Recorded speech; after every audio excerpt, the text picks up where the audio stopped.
प्यारे मित्रों, सादर नमस्कार। मैं आचार्य पंडित दिनेश शर्मा महाराजा आज आपके सामने मेरी एक स्वरचित कविता प्रस्तुत कर रहा हूँ, जिसका शीर्षक है मेरी सामुद्रिक यात्रा। प्यारे बंधुओं, इस कविता को मैंने बहुत ही इमेजिंग से लिखा है। यह मेरी बहुत ही शानदार कविताओं में से एक कविता है। इसे आप अवश्य सुने और मेरा आपसे विशेष आग्रह है कि please subscribe my YouTube channel Kavita Dinesh Sharma. Please like and share. Please listen me. बहुत ही आपसे निवेदन है कि आप बहुत ही प्यार से इसे सुनिएगा। Please listen me very carefully. सुनिएगा। मेरी सामुद्रिक यात्रा।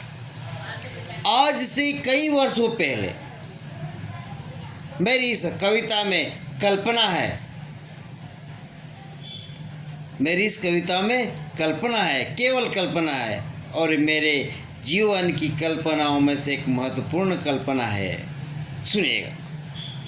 आज से कई वर्षों पहले मैं यात्रा पर निकल पड़ा। आज से कई वर्षों पहले मैं यात्रा पर निकल पड़ा, सुदूर देश की समुद्र के उस पार।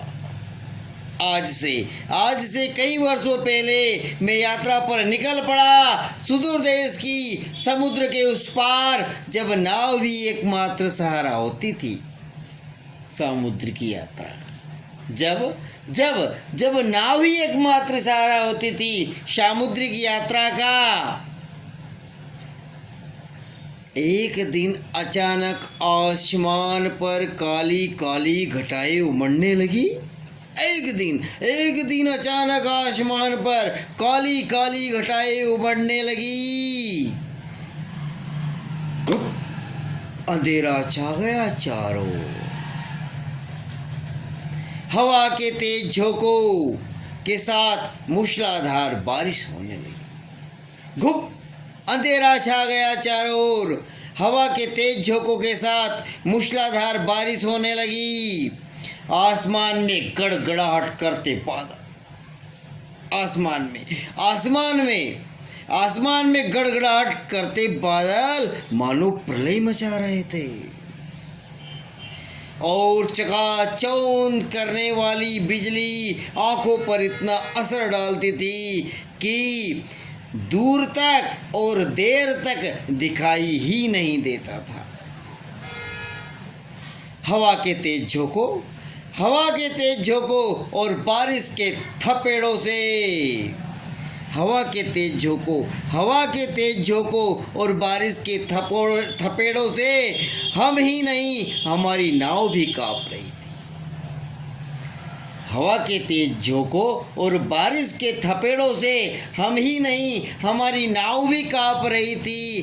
कभी उत्तर तो कभी दक्षिण जा रही थी। कभी उत्तर तो कभी दक्षिण जा रही थी। सने सने बारिश ने मानो राहत की सांस ली। सने स्लो धीरे धीमे आहिस्ता सने मानो बारिश ने राहत की सांस ली। थाम कर उसने खुद को, शब्दों पर ध्यान दीजिएगा, यहाँ कल्पना पर ध्यान दीजिएगा। यहाँ सने बारिश ने मानो रात की सांस ली। थाम कर उसने खुद को जीने की आस दी। थाम कर उसने खुद को जीने की आस दी। आगे की पंक्ति आप सभी को समर्पित कर रहा हूँ बंधुओं, कि अब आगे का घटनाक्रम क्या होता है। नील गगन में बैठे तारे आंखें फाड़ फाड़ कर देखने आए। आसमान में, नभ में, स्काई में, नील गगन में बैठे तारे आंखें फाड़ फाड़ कर देखने आए। आपने कभी दृश्य देखा होगा तो जाइए, उस कल्पना में जाइए। उस थोड़े से आप पीछे जाइए, जो जब आपने ये दृश्य देखा वहाँ पर जाइए कि जैसे ही बारिश कम होती है तो आसमान के ऊपर, आसमान में चंद्रमा और तारे निकल आते हैं, तो वो तारे बारिश को देखने आ रहे हैं। तो नील गगन में बैठे तारे आके फाड़ फाड़ कर देखने आए। इससे पूर्व ही बारिश ने जाना प्रारंभ कर दिया और वह चल पड़ी अगली यात्रा पर, आज सुबह आसमान साफ है। The sky is clear, the sky is clear. आज आसमान साफ है। नीले समुद्र, ध्यान दीजिएगा, आप सभी को समर्पित है। आपका आशीर्वाद चाहता हूँ इन पंक्तियों पर मित्रों कि आज सुबह आसमान साफ है। नीले समुद्र और नीले आसमान में जैसे संधि हो गई हो। नीले समुद्र में और नीले आसमान में जैसे संधि हो गई हो। सब कुछ खिला खिला था। आसमान भी, मैं भी और मेरी नाव भी। आसमान भी, मैं भी और मेरी नाव भी। आपका बहुत बहुत धन्यवाद। सादर नमस्कार।